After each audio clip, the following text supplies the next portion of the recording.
les ans, depuis 1953, date de la première ascension de l'Everest par Edmund Hillary et Tenzing Norgay, des centaines de prétendants tentent d'atteindre le toit du monde par la voie normale au départ du Népal. Beaucoup d'entre eux ne connaissent rien à l'alpinisme, encore moins à l'himalayisme. Ils veulent simplement accrocher ce mythe comme un trophée.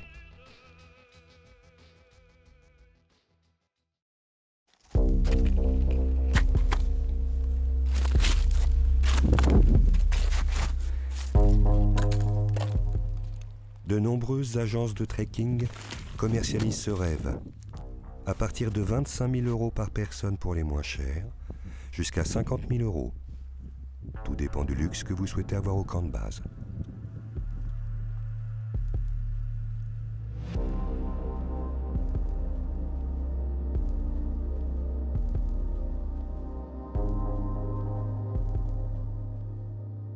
Depuis des décennies, trop de matériel, souvent inutile, a été acheminé sur les pentes de l'Everest et trop peu en a été redescendu par les expéditions.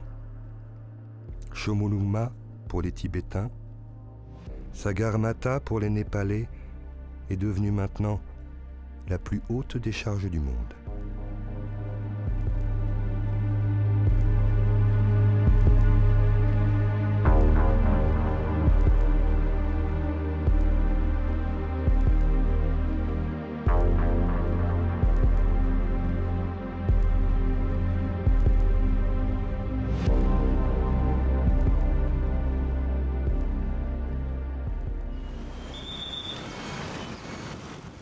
C'est de sa capitale Katmandou que partent toutes les expéditions himalayennes.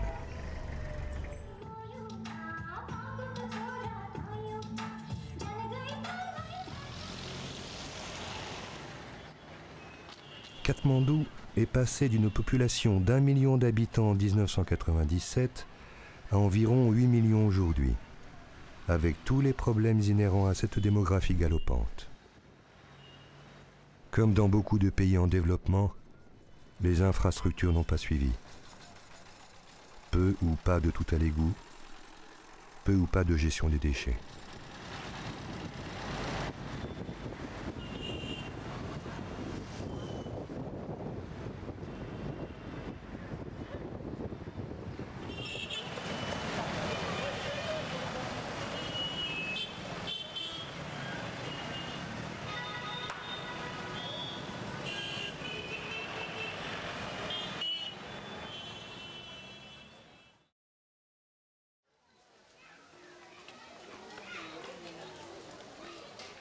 Si le Népal est un État laïque depuis 2006, 75% de sa population pratique l'hindouisme et 16% le bouddhisme.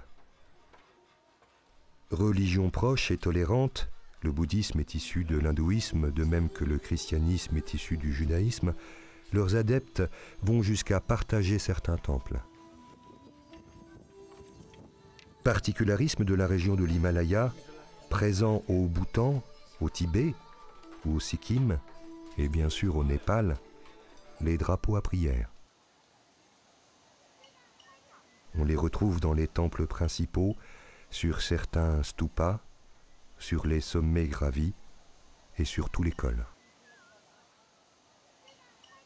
Chaque couleur a sa propre signification liée aux éléments. Le rouge pour le feu, le vert pour le bois, le jaune pour la terre, le bleu pour l'eau, le blanc pour l'air. Dispersées par le vent qui les souffle aux dieux, les formules sacrées imprimées sur les drapeaux apportent protection aux fidèles. La vallée de Katmandou comprend 7 sites classés au patrimoine mondial de l'UNESCO. Bodhnath est un des plus célèbres stupas.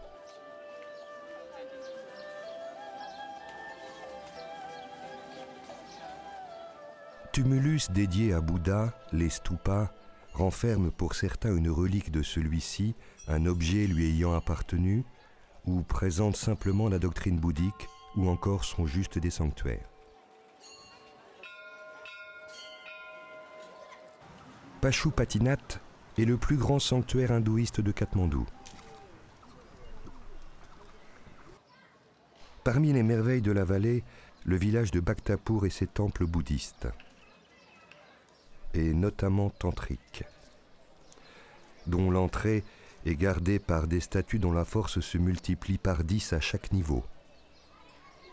On passe des géants forts comme 10 hommes aux éléphants forts comme 10 géants, des lions forts comme 10 éléphants, aux demi-dieux forts comme 10 lions, et enfin, on entre dans le temple réservé aux grands initiés, au karma prédisposé.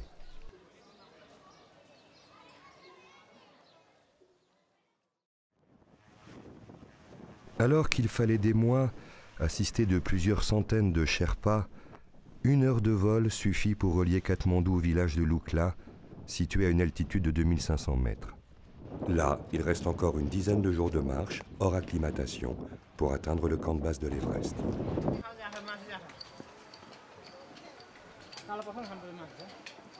Arrivés du Tibet au XVIe siècle, les Sherpas se sont d'abord fixés dans la vallée du Khumbu avant d'essaimer dans tout le pays.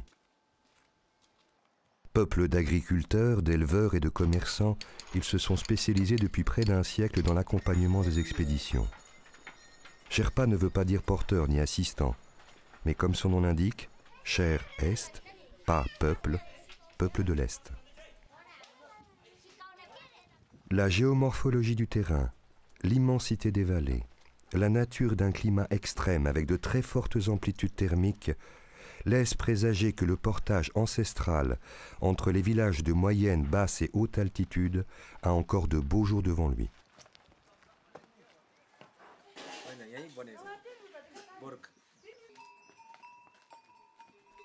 Rien qui ne soit acheminé à dos d'homme ou de yak. Vivres, matériaux de construction, tout ce qui est nécessaire aux habitants, aux touristes et aux expéditions, voyage lentement sur les sentiers escarpés.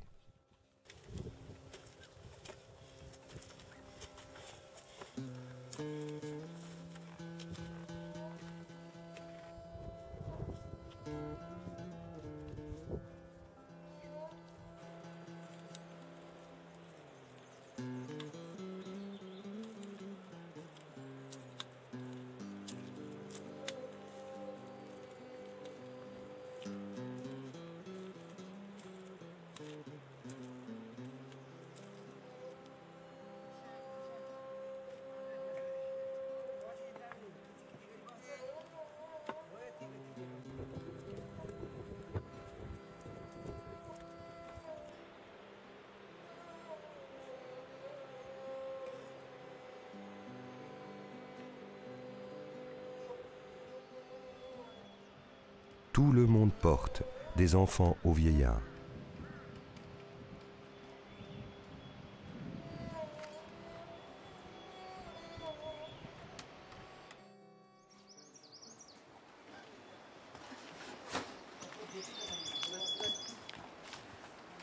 Chargement des yaks au petit matin.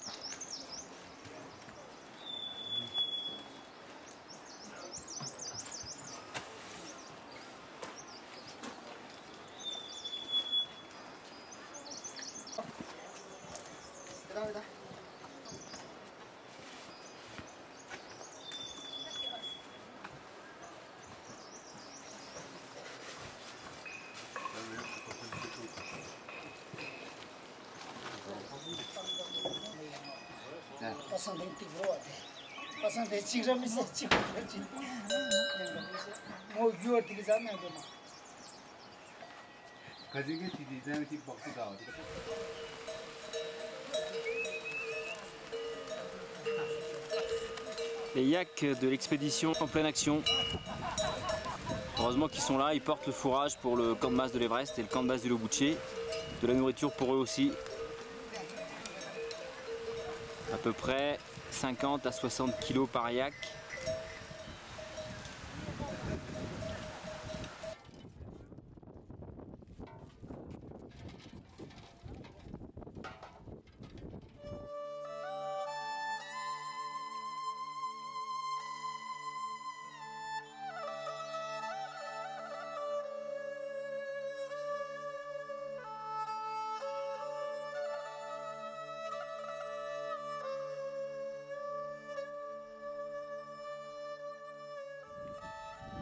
Bonjour Luke. Hello, hello.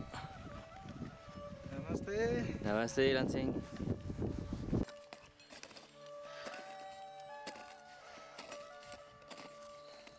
Plus on monte en altitude, moins l'air est dense et moins vous inhalez d'oxygène à chaque inspiration. Il faut habituer le corps à ce manque. Il y pallie en fabriquant de plus en plus de globules rouges, aidé en cela par une hormone générée naturellement, l'érythroprotéine, ou EPO, bien connue de certains sportifs. L'adaptation à l'altitude varie selon les individus, même les Sherpas y sont astreints. Ça va? Ça va, Pemba? It's very On est nice là. here. 5009? 5009? Oui, jusqu'à 100 mètres encore. About 200 meters, I think. Yeah, ok. Okay. L'acclimatation, passage obligé pour atteindre la très haute altitude, est le pendant des paliers de décompression de la plongée sous-marine.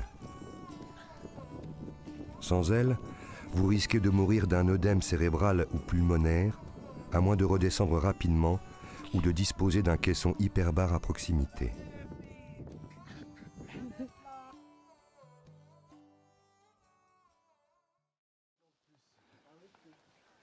Sommet des Gokyopic, vue magistrale sur le Shōyu. On va tourner gentiment en direction de l'Everest.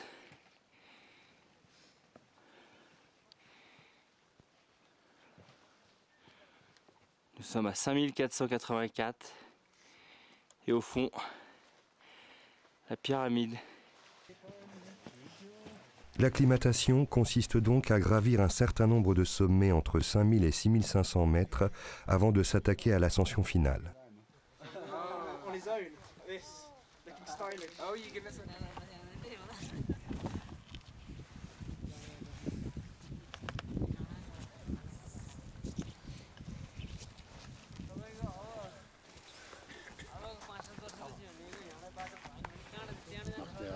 War na jetzt wahrscheinlich für Heike Minderheit oder so.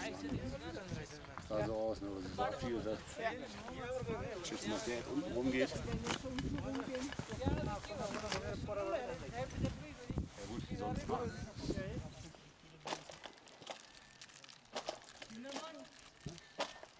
Ein Stück drüber.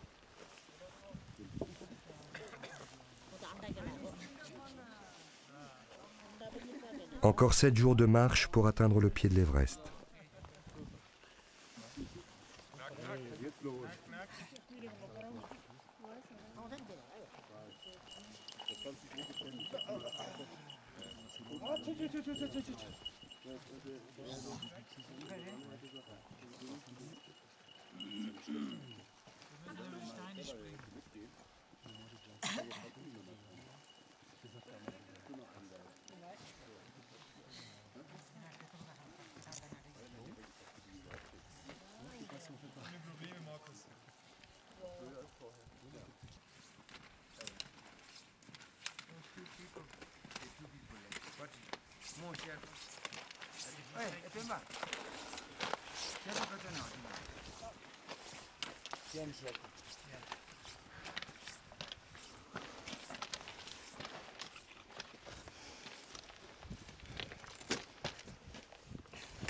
L'Icefall, ou le glacier d'entrée dans la combe ouest, direction le camp 2, donc un glacier extrêmement sculpté, extrêmement dangereux aussi, dans lequel il va falloir se frayer un chemin. Bon, bien sûr, hein, les traces sont faites, mais chaque jour le tracé peut être modifié compte tenu de la géométrie et de la variation et des avalanches qui peuvent survenir à chaque instant. Ce sera un instant magique. Nous sommes le 25 avril et je pense que le 26, c'est-à-dire demain, nous attaquerons l'Icefall pour aller au camp 1 avec un aller-retour, camp de base direct dans la journée. Le camp de base. 25 expéditions de toutes nationalités, 2500 personnes. Leurs déchets est la majeure partie de ceux des expéditions qui se sont succédées depuis 1920. En 2010, sur 25 expéditions, 4 s'étaient fixées comme objectif de nettoyer l'Everest. Une américaine, une regroupant des Italiens, des Allemands et des Canadiens, une 100% népalaise et la première française.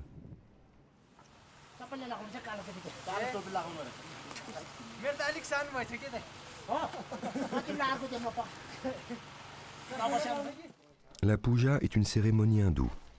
Ce rituel est destiné à invoquer une divinité, en l'occurrence Sagarmatha, l'Everest en népalais, la déesse mère, pour demander sa protection. Un autel est construit, on y dépose des offrandes, on y récite des mantras, on mange, on boit. C'est un moment à la fois de recueillement et de fête.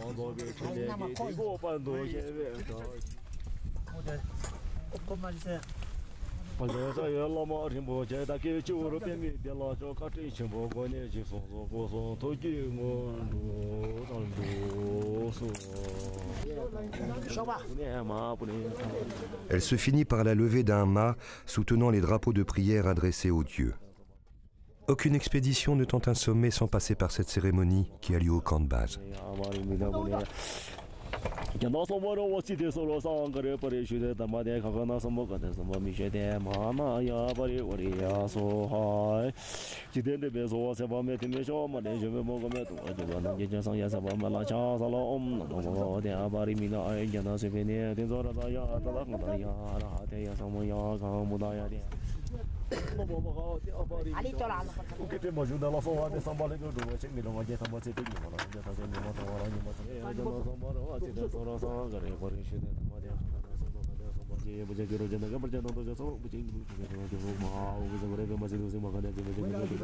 Good puja. We make good summit. Yes, sure. Allez, enchanté. Ah, c'est fort, hein? Ouais, c'est fort, mais c'est bon. Oh, c'est bon, hein? C'est la deuxième fois. Ouais. Nous sommes dans la cuisine. Espace réservé aussi aux Sherpas. Que d'installation. Un super cook. Génial, qui nous fait à manger tous les jours. La très très bonne cuisine. Ça ménage des espaces pour eux qui sont absolument bien faits. On voit hein, les bancs en pierre. Tout est là.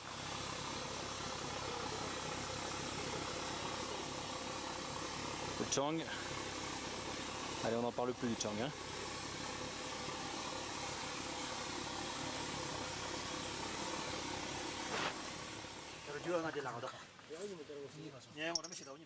Le camp de base, où la vie est rythmée par l'attente, les jeux, le thé qu'il faut boire en grande quantité pour favoriser l'acclimatation.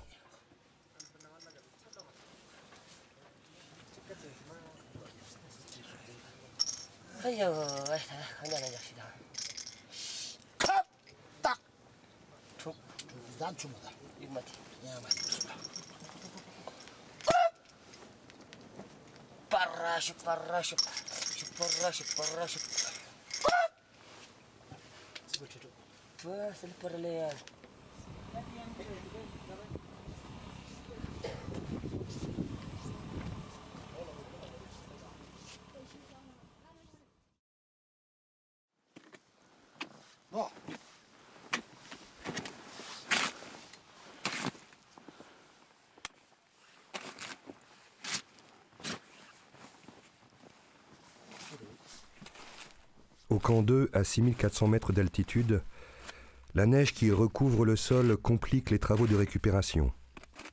Il faut souvent enlever la glace qui couvre les vieilles tentes et les vieux tissus pour alléger le poids des sacs.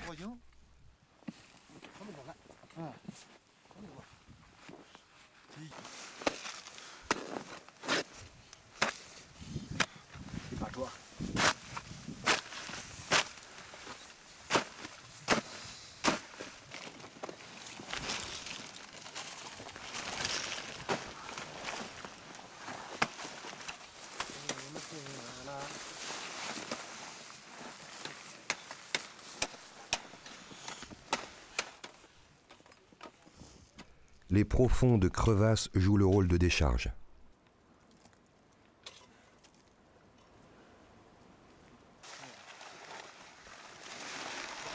Tous les déchets sont collectés dans de grands sacs rouges, puis chargés et redescendus à dos d'homme au camp de base.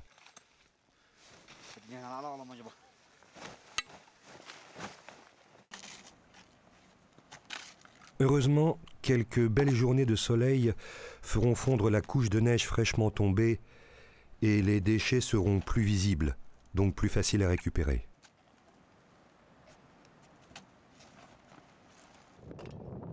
Au camp 4, à 8000 mètres d'altitude, la collecte est encore plus pénible.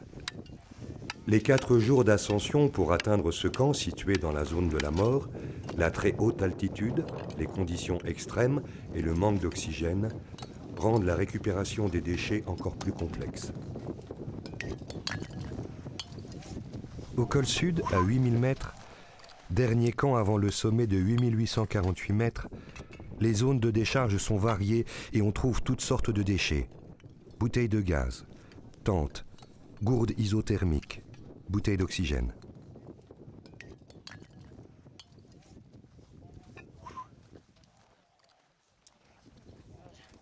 Et voilà, donc le Sherpa qui arrive pour charger, voilà, pour charger dans les sacs, voilà, c'est bouteille de gaz, voilà, voilà ce que ça donne.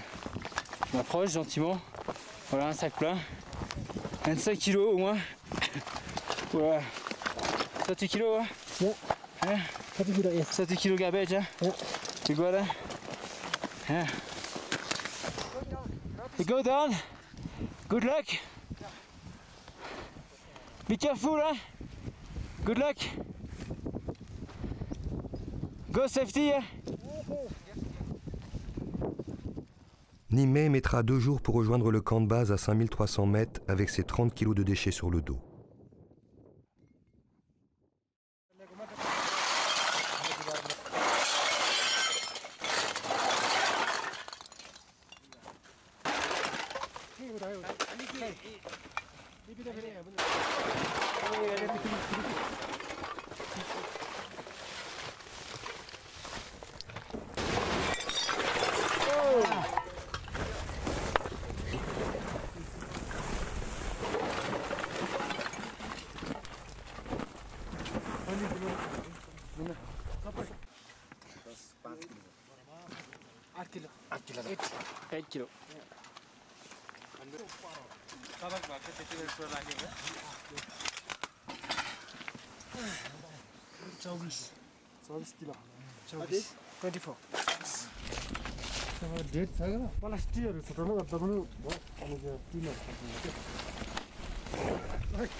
Nous avons transformé notre camp de base en zone de traitement sélectif des déchets. Ils seront triés par typologie, tous les déchets brûlables d'un côté et tous les autres, verre, métal, tissu, ensemble.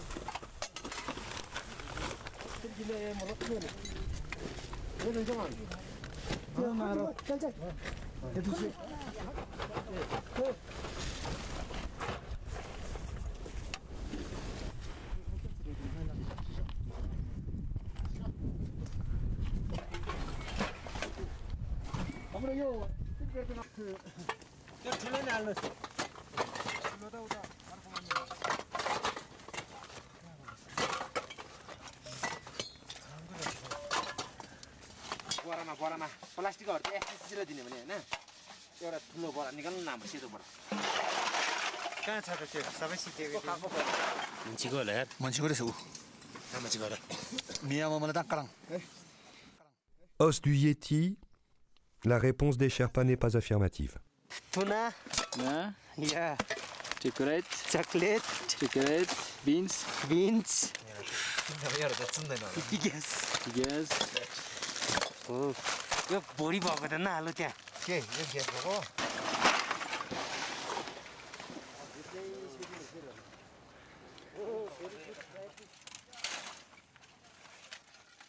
Une fois triés par famille, les sacs sont pesés, numérotés et leur contenu identifié.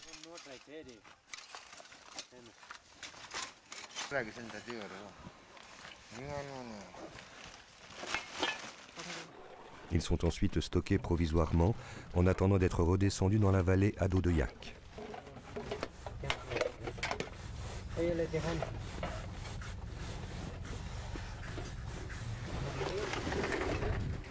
What are you doing, Pemba? I am separating for this is plastic.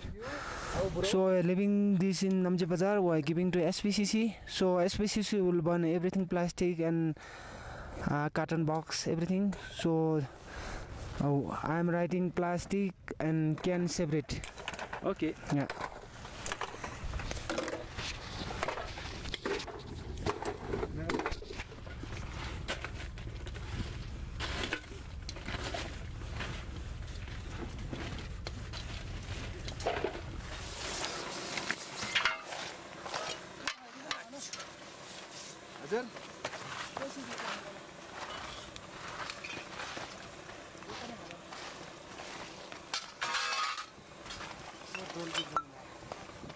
L'objectif de l'expédition de dépollution est atteint. La tonne de déchets est désormais arrivée au camp de base.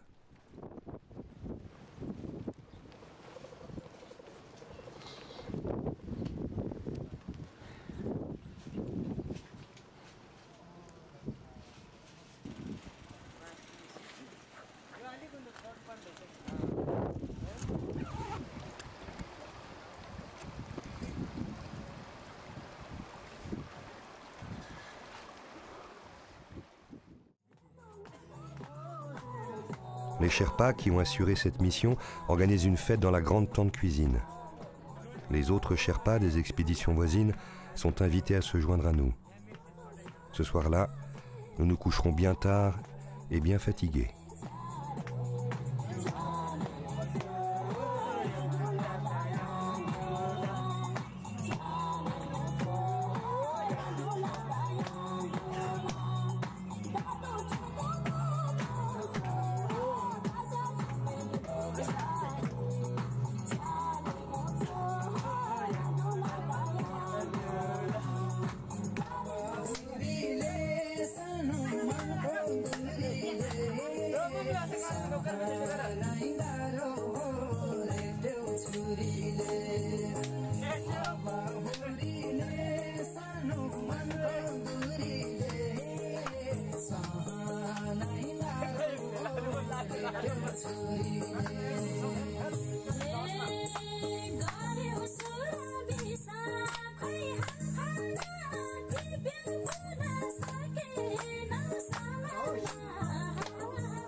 Pour finir la soirée, les chants traditionnels Sherpa remplacent la musique.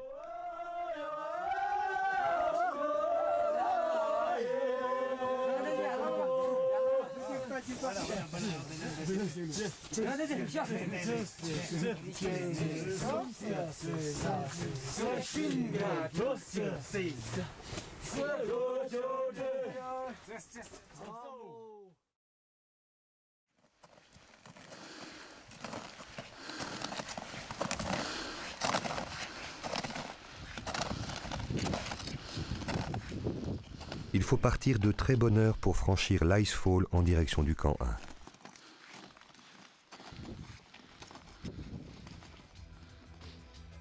Pour parfaire notre acclimatation, nous devons enchaîner les allers-retours entre les 4 camps d'altitude avant de tenter le sommet. Pour cela, il nous faut monter au camp 1, puis redescendre, monter au camp 2, puis redescendre, la même chose pour le camp 3, et après seulement nous pourrons enchaîner les camps 1, 2, 3, 4, atteindre le sommet et redescendre dans la vallée. Cette étape durera 1 mois, en comptant les 2 à 3 jours de récupération intermédiaire et nécessaires à chaque retour d'altitude.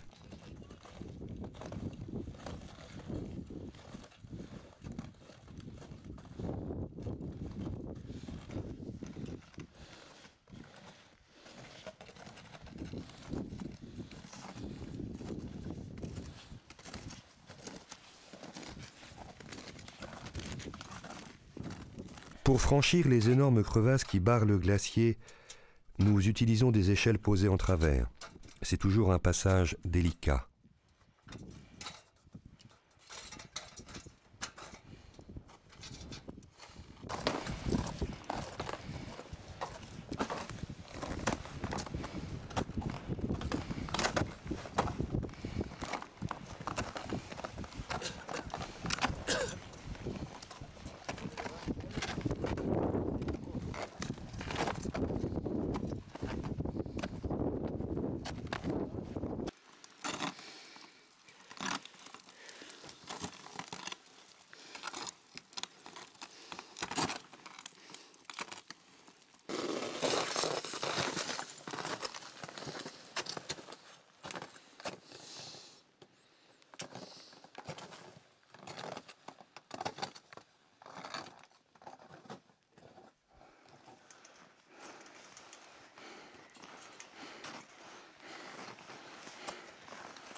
Ça va? Ça va. Et toi, Pemba? Tout va bien jusque-là. Pousse un peu, mais Ouais. ça va.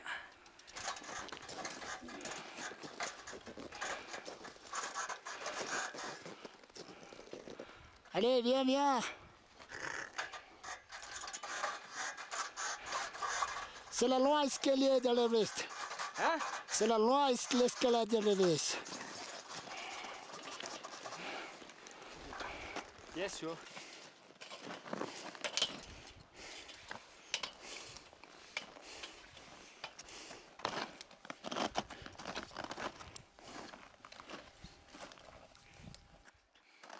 L'arrivée au camp 1 et l'entrée de la combe ouest est un spectacle inoubliable.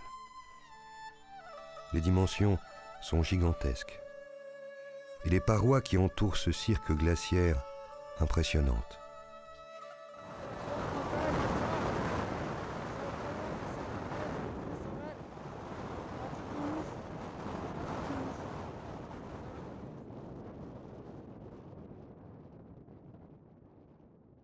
Les conditions pour monter au camp 3 sont sévères. Le vent souffle en rafale. L'ascension est longue et fastidieuse.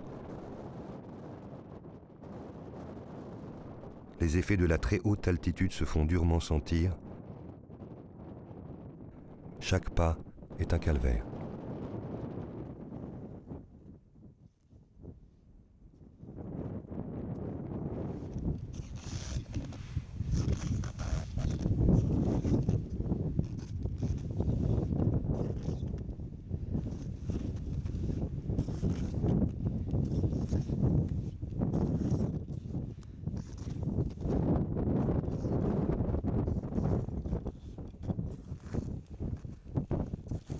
Le camp 3 est perché à 7500 mètres d'altitude sur des pentes à 45 degrés. Il est situé en plein milieu de la face nord du Lhotse. Il est exposé aux avalanches et aux chutes de sérac. C'est sans remords que nous le quitterons.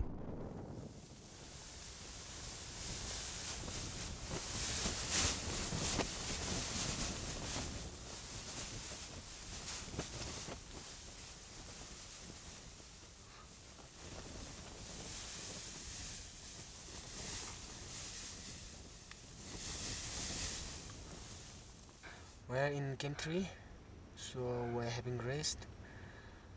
So I have a good tea and good soup. So almost lunchtime. So after lunchtime, good sleep, then we have to walk down to base camp.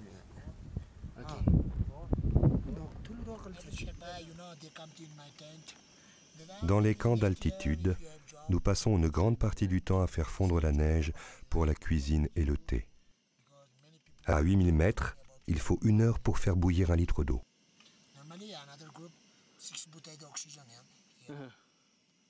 Pemba est content de la tournure de notre expédition. Le premier objectif est atteint. Nous avons bien collecté 1 tonne de déchets. Beaucoup de Sherpas viennent le voir pour savoir s'il n'a pas du travail pour eux l'année prochaine. Il est très connu dans le Khumbu.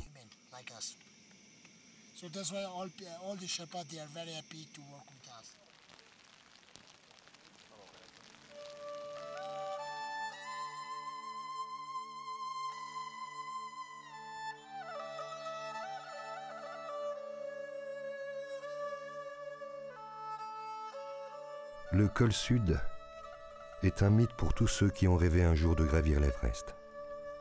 Il confirme son surnom de plus haute décharge du monde, mais reste un endroit particulier, dernier camp avant le sommet, lieu des derniers préparatifs avant l'assaut final. On est au camp 4, à 8000 mètres d'altitude. Il est 15h, 15h30. Donc là, on patiente dans une petite tente qui est faite pour 3 personnes, on est 5. On va patienter jusqu'à 21h. On va essayer de partir les premiers parce qu'il y a beaucoup de monde, beaucoup de monde. Et ce matin, en venant du camp 3, c'était un peu pénible de suivre tous ces gens là qui avancent à rien. Pour dire que je suis un peu meilleur qu'eux, mais disons que je suis pas trop mal.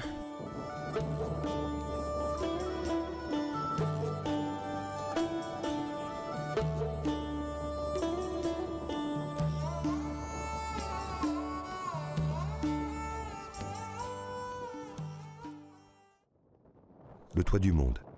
8 heures d'efforts intenses depuis le col sud à 8000 mètres pour arriver avant le lever du soleil. Nous assistons ce jour-là à un spectacle inoubliable.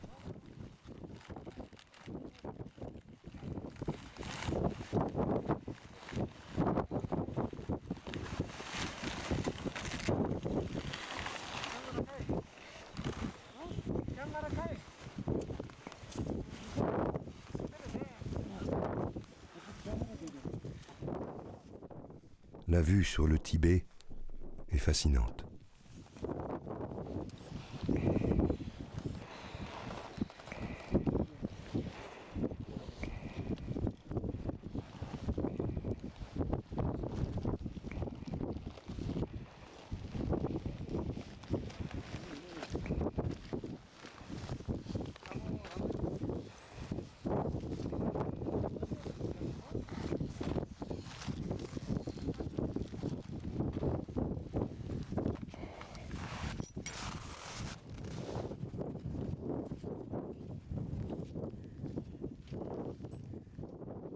À la descente, nous croiserons les expéditions que nous avons doublées à la montée.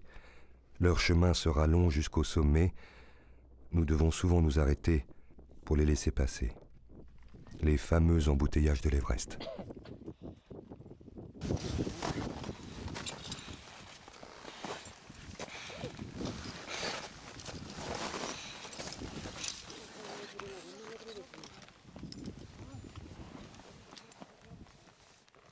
Le col sud. La descente sera longue ce jour-là. Nous redescendrons jusqu'au camp 2 à 6400 mètres. Au total, plus de 4000 mètres de dénivelé positif et négatif en moins de 20 heures.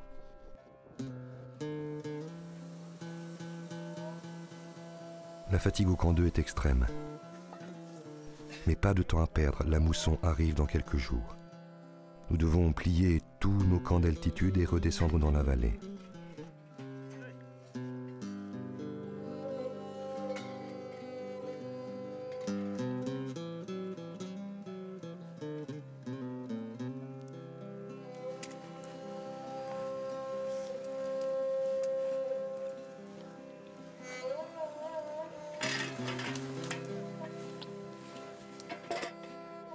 Deux Sherpas viennent en renfort pour nous aider à tout rapporter au camp de base.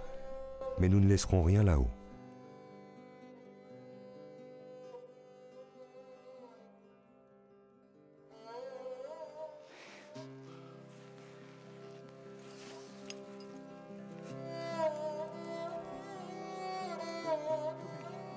Yes.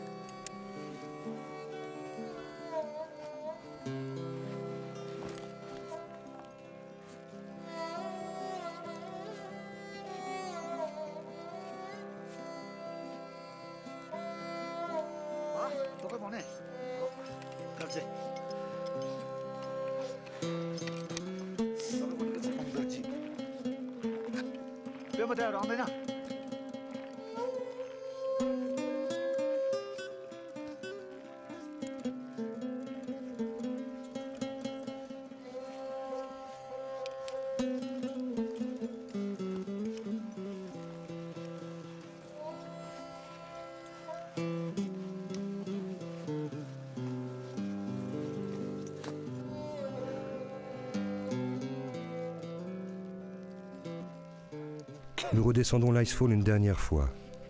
Une dernière fois, nous profitons de ces paysages magiques.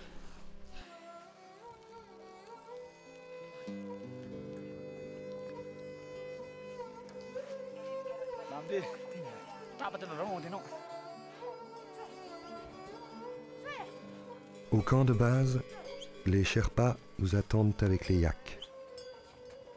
Le sommet sera fêté dignement et une fois de plus, nous veillerons à ce que le camp de base soit nettoyé dans sa totalité sans qu'aucun déchet ne subsiste après notre passage. Le responsable de la SPCC vient faire une dernière visite de contrôle. Après quoi, il nous délivrera le certificat attestant que nous avons bien redescendu 1 tonne de déchets. SPCC is Sagarmatha Pollution Control Community. Okay. Yeah.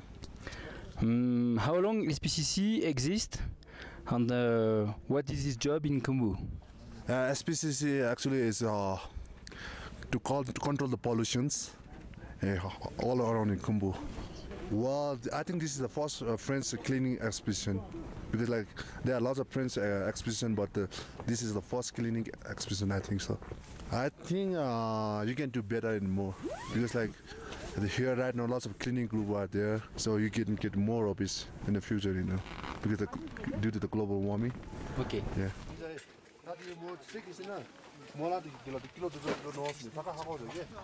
L'agitation gagne. Il faut charger les déchets, le matériel de l'expédition, les restes de nourriture.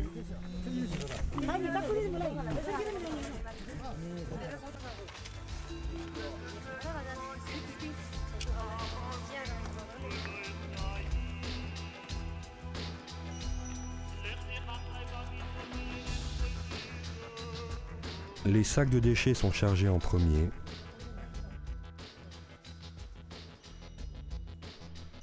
La femme de Pemba dirige les opérations.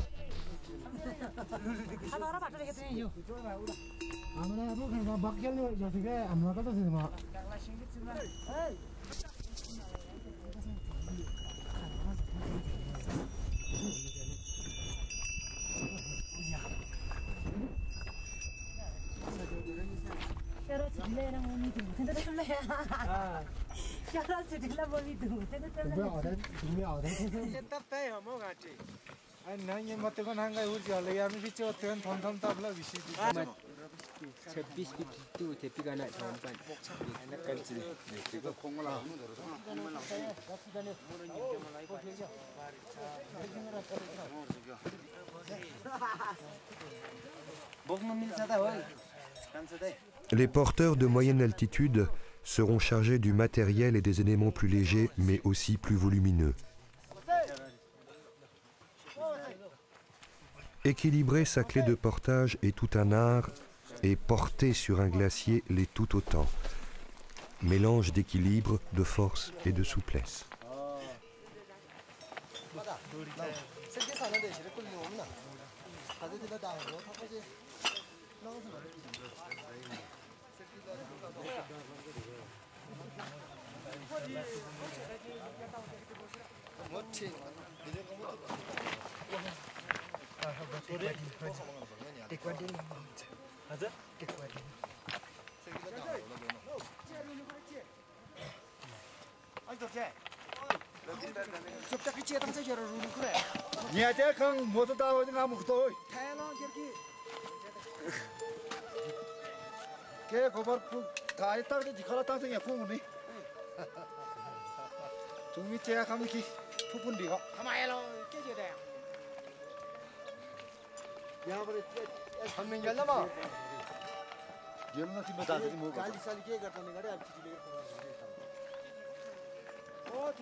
La longue transhumance des déchets vers Namche Bazar, où réside le SPCC, commence. Il ne faudra pas moins de 5 jours au yak pour parcourir les 42 km qui les séparent de leur destination.